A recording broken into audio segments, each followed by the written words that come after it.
back to the Recovering Out Loud podcast. I'm your host, Charles Van Loucks. Today I have a very special guest with me who's here to talk about support.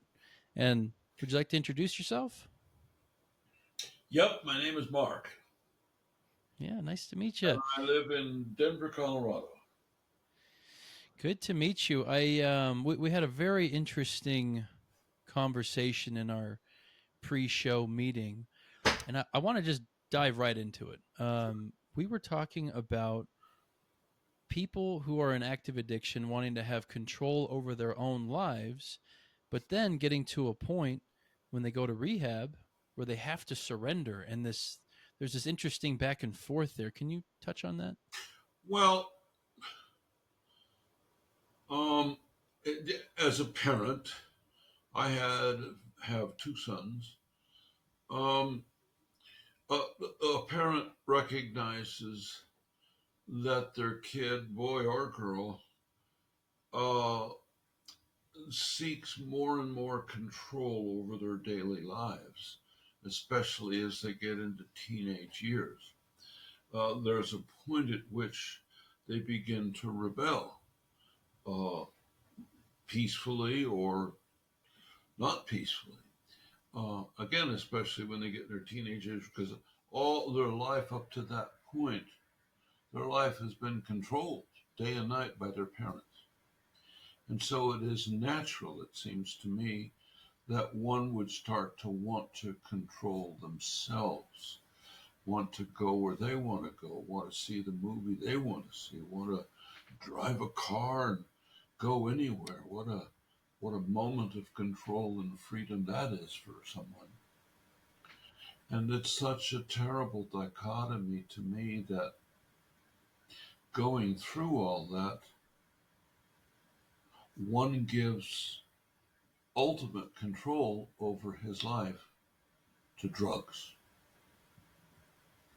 He's reaching out, usually rebelling against the control that's around him, and yet he turns to drugs, and they eventually take over everything about him.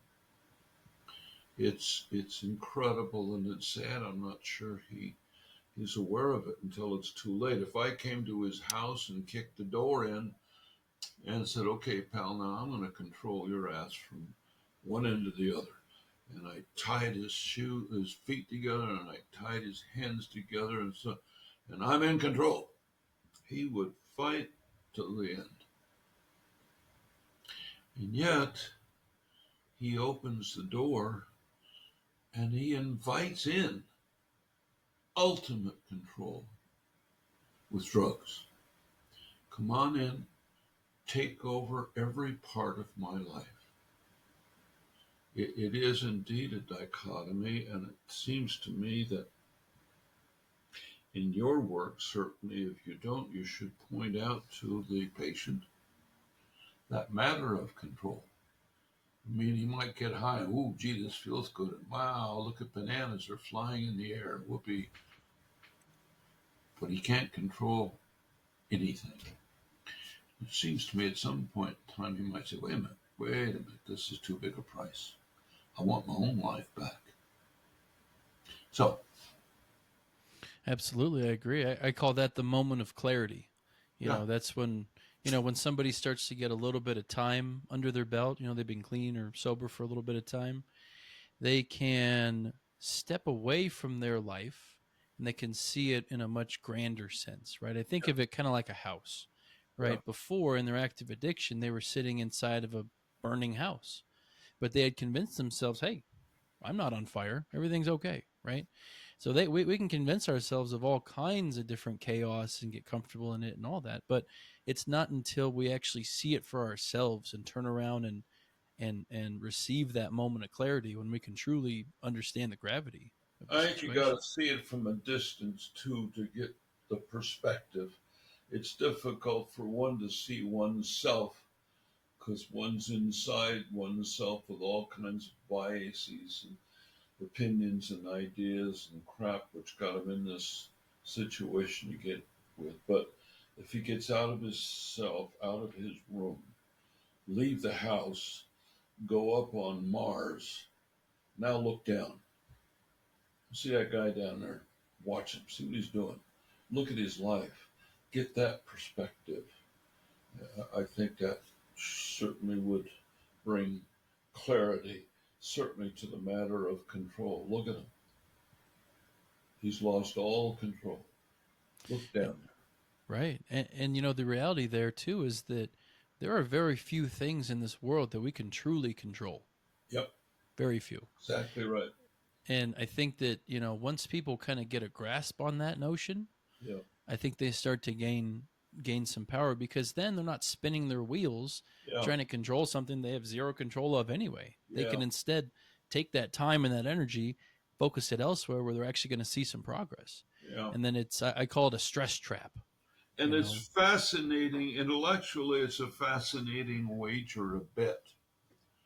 I mean, if you bet you some money on something you think you got a chance of winning. Certainly, if you bet on the Denver Broncos these days, that chance might be smaller than it was in the past. I don't mean to piss off your audience, but the Kansas City Chiefs would be a better bet. Oh, boo, boo. But how can you bet on addiction? Hmm. It is, I've never heard of a situation where a patient becomes addicted with a hard drug and everything turns out fine. Hmm. He maintains that addiction for the rest of his life, and boy, it was a good bet. Right. All that money he spent to get the supplies, all the terror and pain he put himself through and his loved ones and his family, all of that was worth it. It was a good bet because here he is, 83 years old, sitting there puking on himself, still addicted, worked fine. No, Hmm. there's never, ever a situation where drug addiction is a good bet Yeah. or a good investment of your life. Don't make any sense. Why make the bet?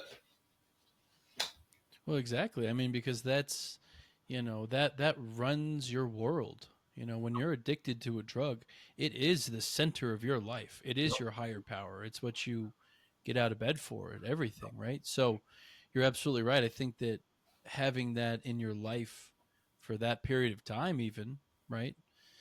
It's never going to work out, right? Because we're living a very one-dimensional life then. Yeah, of You know, we're separated from people, we're isolated. Because that's the thing. At the end of the day, that drug addiction will always push people into isolation. It course. always push them into all kinds of, bad activities and whatnot. So I agree. It's not a good lifestyle by any means. It's not a good bet, as you put it. Yeah.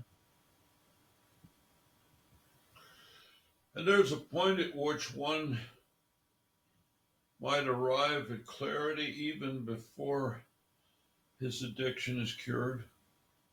With the help of someone like you might at least arrive at the point where this isn't doing me any good. I should really get clean. I should really toughen up. At that point, he needs something we all need at certain times, and that's support.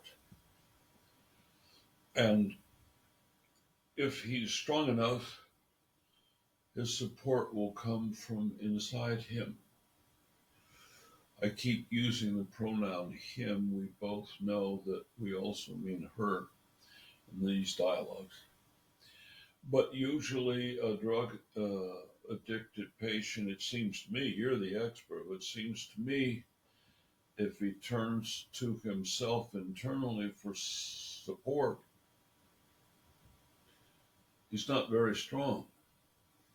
He can't reach it. If he could have reached it, he would have got into the situation to begin with. So he needs support. Where's he get it? Certainly, he can get it from a place like an addiction recovery clinic like Cedar here in Denver. What's it called? Cedar? Cedar, yeah. Okay. Well, that's an acronym for something. Oh, Center for Dependency, Addiction, and Recovery. Yeah, very clever. So certainly he gets the support from the doctors and the nurses and the other patients there. when he's in. But when he gets out, what happens? Mm. Because as you know better than I do, this isn't cured overnight or over a week or over a month. Then what happens? He steps out that door. Now what? Mm. Right. At that point, he needs support. I remember I had a son there, and I was terrified. Um, I remember he came to us and he got his family around him, myself and his stepmom and his brother, and he said, I need help. And I thanked God then. I'm going to cry. Is cry allowing on your show? Is that Of allowed? course. Get it out. Yeah. Um, and I thank God today that he had the courage and the strength to do that because that ain't easy to step forward and say, I need help with anything, let alone drug addiction. And thank God he had the courage to do that. So we put him in Cedar. And I remember he was there, I don't know, a couple of weeks, a month, whatever.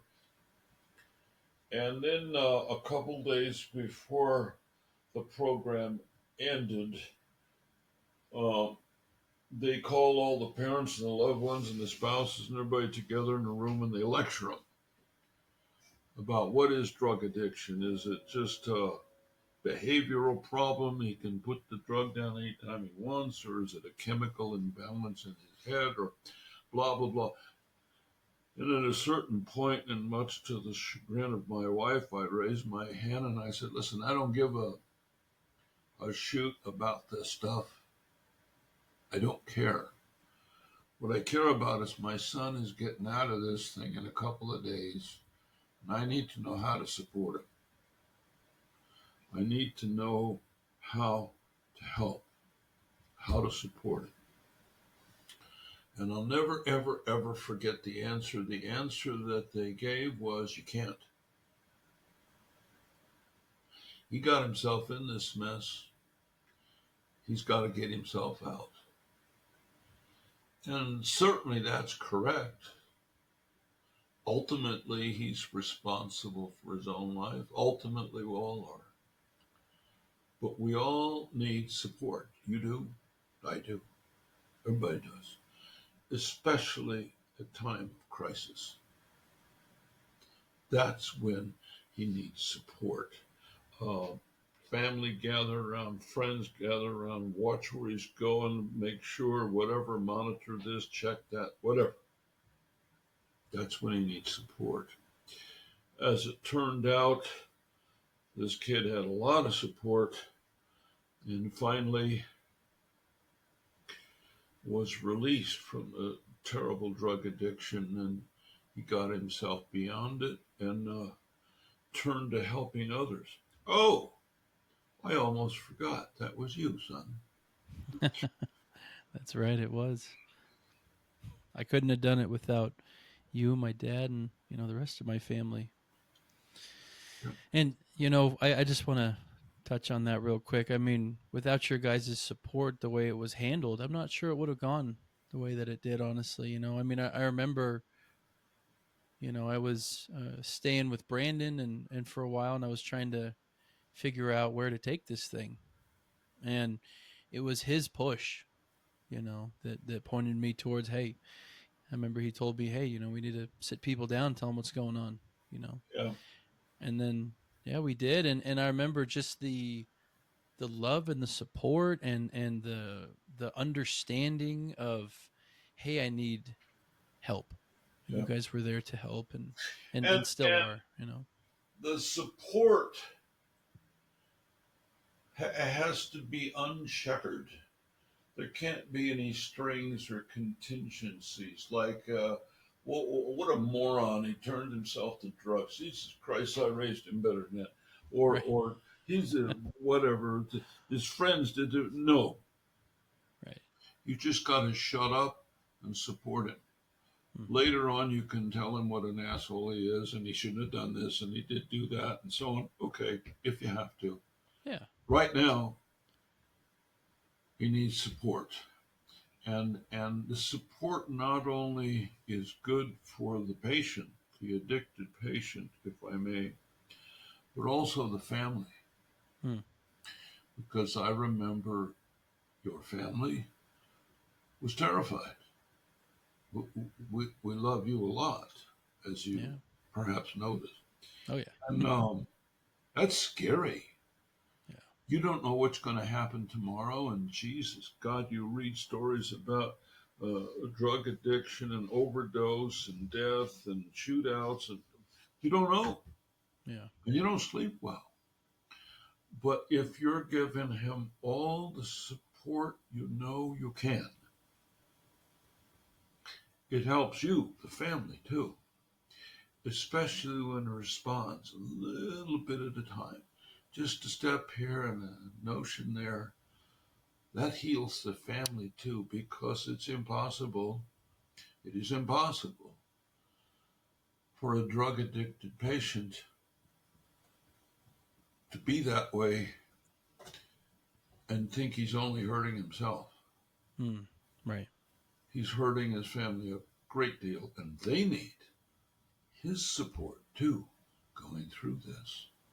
The only way he can give his support is by responding to theirs, by letting them help uh, inch by inch. And you know what? For our audience, I just want to point a couple things out. Whether you are a person who is thinking about getting into recovery, or you're in early recovery, or if you're a support person, you're a family member, whomever, I want you to really pay attention to what he's talking about right now, right? It's more than just a call every now and then. Hey, how you doing? Blah blah blah, right? We're talking about showing up, being transparent, being rigorously honest, doing whatever it takes to assist, right? Being open, working on communication. I mean, it's all of those things, right? But it's so important, and it's important for us as the recovering people to allow them to do that, right? Not only to help us, but to, for them to help themselves as Yeah, I well in think terms you of feeling said the better. two key Support. words there. You said open and honest. Mm, Man, the seems to me the patient has to be open and honest with those that support him. Don't hold him back. Don't lie and don't pretend this and not look at that. Just be absolutely open, clear, and honest. It's also important that the support group do the same thing with him. mm, It's not all wine and roses and everything's fine. And oh, goody goody, you're doing well. Sometimes you're not. right. Sometimes you slipped up. And part of that support is to tell you openly and honestly and certainly lovingly, but tell you, hey, you're slipping out. Let's get back on track. Yeah, exactly. Because sometimes just having that, external point of view Yeah. on a situation can be really helpful, right? Like I mentioned, sometimes we can convince ourselves inside of a burning house, everything's fine if we're not on fire, right? But if our support people can say, "Hey, you silly person, you're sitting inside of a burning house. Get out here. What are you doing?" Yeah. Getting that external point of view can be, very valuable sometimes. And, also I would say for those people early on in recovery, just know that this is new for us, right? We've never been in recovery or Uh, addiction before. We don't know what's happening. Same thing with them, and we're right? scared. Yeah, and they're scared. So, if some things happen that are frustrating, overbearing, whatever, just communicate that, Yeah. right? Just work together to find that balance. The last thing that you want to do is shut your people out and take it on all by yourself, because now we're isolated and it doesn't work, right? We can't logically think our way out of this. We need people around us, we need support, and we need tools. Speaking of the last thing, I got to leave. Pleasure. And I would say to your audience that there is light there. By now, you've discovered that you turn to drugs for happiness. You've discovered it ain't happy. Hmm. Whatever else it is, goddamn not happy. There is light there at the end. For example, Charlie is a good example. He was pretty messed up. Now he's a counselor, your counselor, hopefully, saving lives. Let him save yours so you can go out and do the same. Thank you, son. Yeah. Thank you.